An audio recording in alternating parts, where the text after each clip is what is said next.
Sitting in a cell in one of the hottest places on earth was suffocating and definitely wasn't worth getting a visa.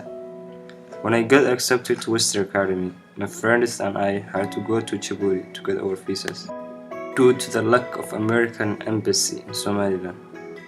It was my first time going outside of Somaliland, and I had so much optimism and desire to see what the rest of the world was like.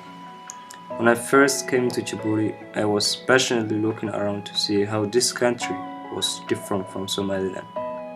We stayed with a Somali family in the country, and we used to shower every 5 hours due to the scorching temperature of the country.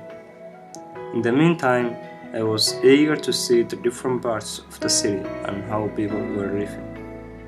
The next day we went out and unfortunately were arrested by a police officer who probably noticed our accent. He asked us where we were from and then took us to another police station. The other officers in the station were harsh and used vulgar words when they were questioning us. There was a suicidal bombing in the country 2 days earlier, committed by Somalis, so I could understand why they were treating us inhumanely. We were told to take off our belts and put away our phones.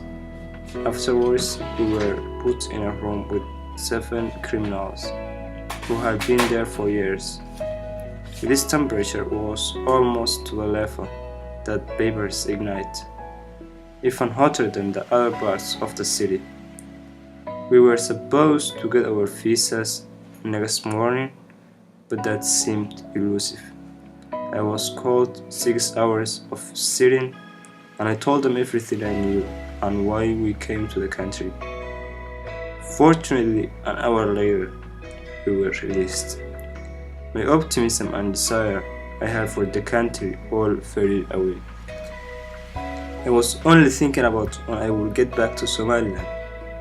If I were given the chance to visit all the countries in the world, Djibouti would be the last on my list.